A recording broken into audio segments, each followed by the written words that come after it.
All right, boys and girls, I'm going to try to make a cake here. This cake recipe came out of a 1929 cookbook that I found a long time ago. And I haven't made this cake in a long time. I used to make it occasionally at the fire station. And it's just a regular homemade cake. And it's really easy to do. I've already got my stuff measured out because it makes it easier to do the videos for this. And you can use a hand blender or a mixer, or you can use this, or you can even use a spoon to stir all this stuff up to get this cake made. So first thing I do is I find my pans, and I'm gonna make a round cake. I'm gonna do 2 of these, but I'll put a light coating of grease on them, or cooking oil, vegetable shortening, and then I dust it with flour. I do both of them like this. You don't have to, but I find when you do this, they're less prone to sticking in the pan when you dump them out. So we're going to get started, and the first thing you do, you start getting what I call the main part of the cake done before you get the flour in it. What you're going to want to do is you'll take 2/3 of a cup of shortening, and you'll start out with it. Now I want to put a warning out there. This is not gluten-free, and it's not keto-friendly, but it's really, really good. So 2/3 cup of shortening goes in. And I'll go ahead and see how loud this is.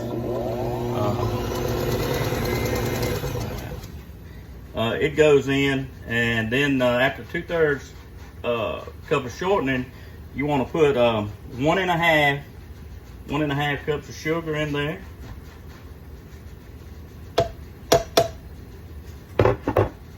The next thing you'll want to put in there is 3 eggs. 3 eggs. Drop them in there. And then a teaspoon of vanilla. Now I like to use this vanilla here. It comes from Honduras. I started using it. I went on a Honduras mission trip several years ago and got some, and I started using it all the time. But we have a couple of people at our church that head up some mission trips to Honduras. And when I get low, I always get them to bring me a bottle back. And I really, really like this. So we'll put a teaspoon in there. Sometimes I like to get a little extra, but we'll put that in there. And we've got a couple of more ingredients that we're going to add, and we're going to add them in portions. We'll use 1 1/3 cup of milk. Now this is just whole milk. 1 1/3 cup of whole milk. And then what we've got is 2 3/4 cups of flour. So we start out, we want to get this mixed up real good that I just put in here. And now I know it's hard to hear me while this is going, but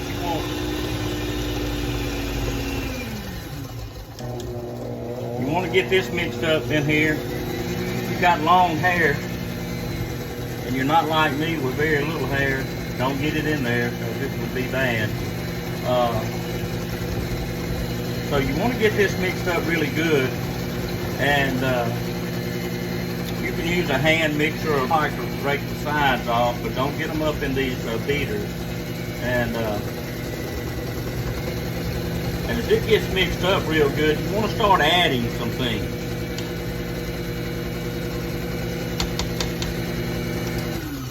Now you got to add things in portions. So what we do, I'll turn this mixer back on. I know it's going to be hard to hear me when I do that, but when you add it in portions, you want to do 3 portions of flour and 2 portions of milk. So I want this 2 1/4 cups of flour. I'll put 1/3 of it in there, and then I'll put half of my 1.5 cups of milk in there. So and I'm going to turn this back on. Maybe you can hear me good.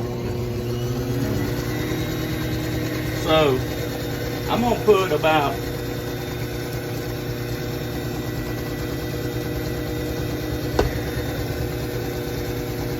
1/3 of the flour in there. We're gonna let it get kind of mixed up in there kind of good. And look, this cake is delicious. I'm gonna try to make buttercream frosting to go on it. That'll be something new for me. All right, then I'm gonna take, this is 1.5 cups of milk. So I'm gonna take half of that and go ahead and put it in there, or somewhere near half. And it's really starting to look good. It's starting to smooth up. And look, you can buy those box cakes mixes if you want to, because I do sometimes, but this isn't really that much harder. It makes, normally I wouldn't have a big mess because I'd only use one measuring cup for all of this, but just for the sake of this video, I messed up a lot of dishes. Maybe I'll just throw them in the dishwasher later. All right. Then I'm gonna put another portion of my flour in here. Just remember to do it in 3 portions. I'll try to snap a picture of this flour, this recipe, and put it at the end of this video, because, you know, it's not a secret recipe or anything. This is something I got out of a 1929 cookbook that I found. My wife and I used to have some floor space at a couple of flea markets, and I used to sell on eBay.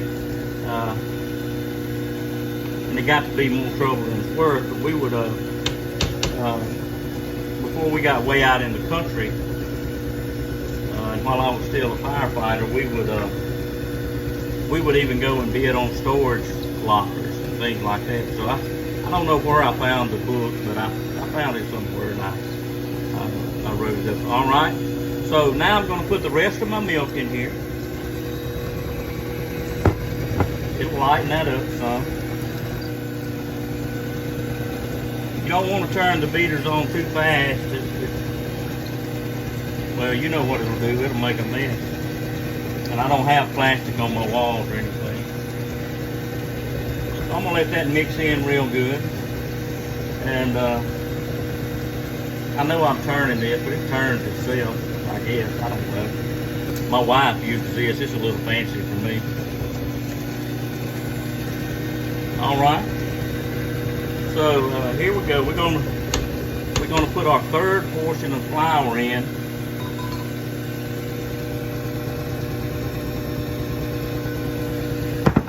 Mix that right on up.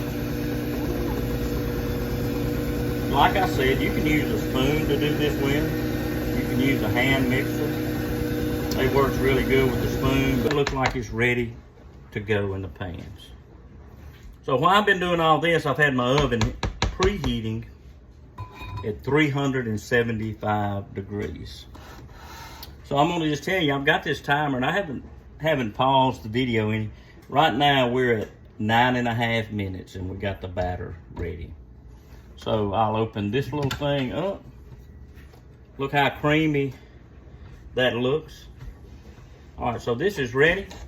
And so I'm gonna split this between these 2 round cake pans I have.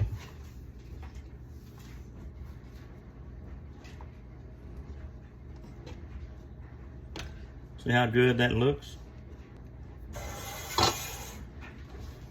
And you know, most of this stuff I put in here, most people have in their pantry. So if you're in a pinch and something happens, company's coming, somebody got a birthday you forgot, and you need to make a cake, flour, sugar, eggs, milk, shortening, vanilla.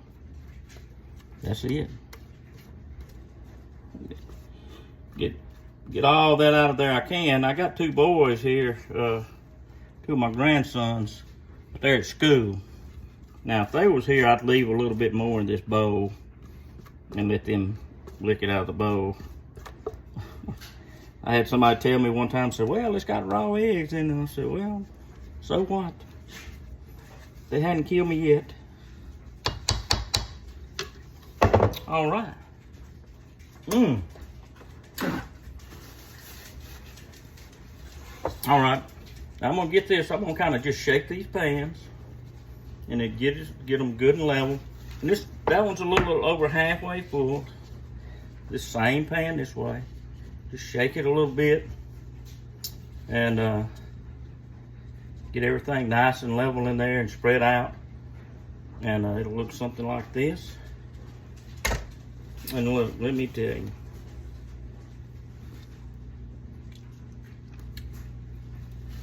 I know this is going to be good. All right, so now we've got it all mixed up. My oven's preheated at 375 degrees. I'm going to put these in the oven for 30 minutes. All right, look here. Sorry. This cake turned out good. Now here's what you want to do.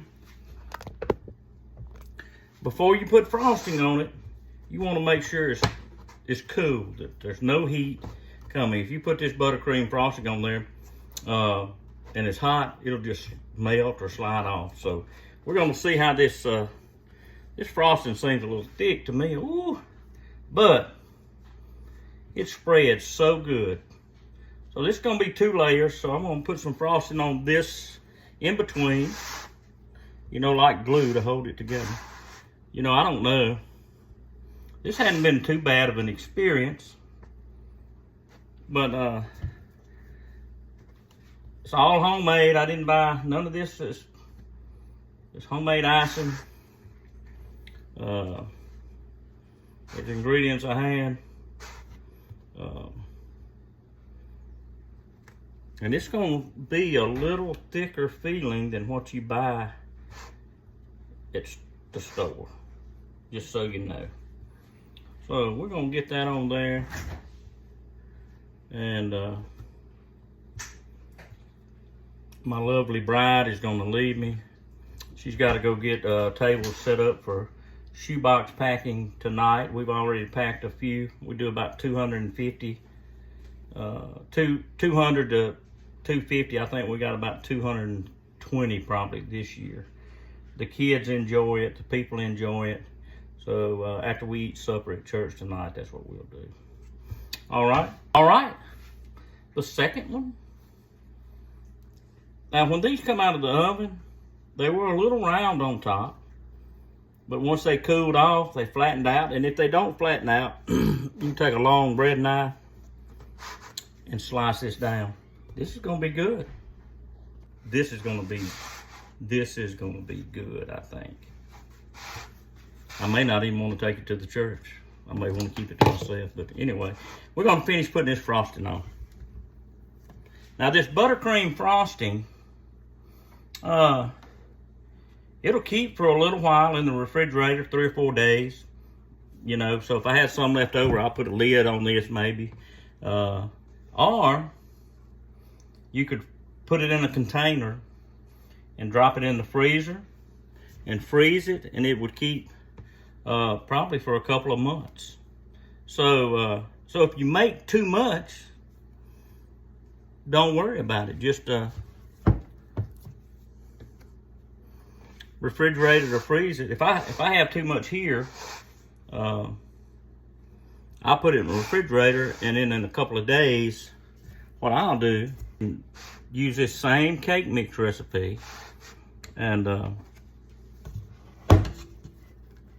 I'll make cupcakes, and maybe take them to church on Sunday and give to the kids. You know how it is. You want them kids hyped up on as much sugar as you can when you give them back to your mom and dad, their mom and dads. But not really. But I might make some cupcakes out of it. And I don't know, send them to school with the boys or something. We stay so busy in basketball season. Our oldest grandson, this here with us, he plays 6A basketball. He's on the JV team and the varsity team, and he's a sophomore, and he loves basketball. So we travel. A game last night was an hour away. Just keep putting that icing on. It's a little thick, but I'm gonna tell you, it spreads easy. I don't have enough time today, but I was gonna try my hand at doing a little decorating. Put a little food coloring in here. But I don't have enough time today because I started this a little late. I had to finish up a little bit on my Bible study that I got prepared for tonight, and work a little bit on my Sunday sermon. If I'm not careful, I don't manage time well, and I'll be in here at midnight. Not midnight, but I'll be in here late working on stuff, and sometimes, but we'll see. So I'm gonna just tell you, I don't have a lot of finesse on my icing skills. But here's what I do. I just say, hey, I'm a guy. You know, what can I say? I don't have a lot of finesse about anything. Especially when you spend 25 years being a firefighter, the finesse is gone out the window by the time you retire.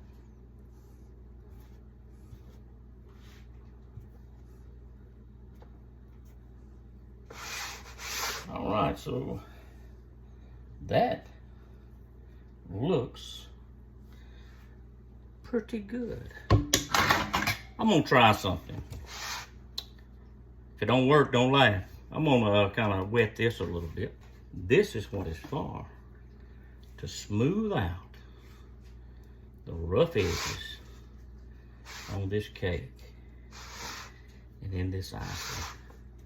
And it's doing a pretty good job.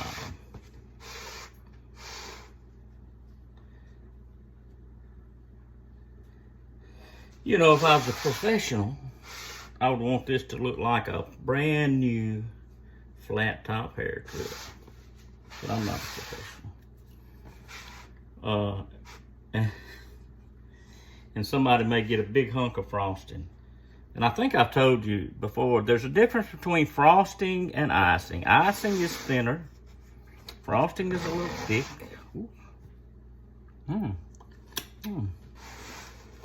I kind of hope some's left over, because if it is, in the morning, I'll have a cup of hot coffee and a nice piece of cake. But I got to tell you something. This is not good for me. I'm a type 2 diabetic, so I really have to watch. If I eat a piece of this tonight, it'll be a small piece. Well, here's what I'm gonna do, guys and girls. Girls and boys, men, women, and children.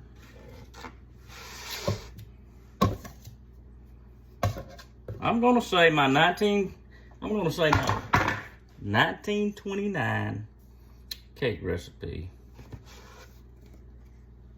Whoops.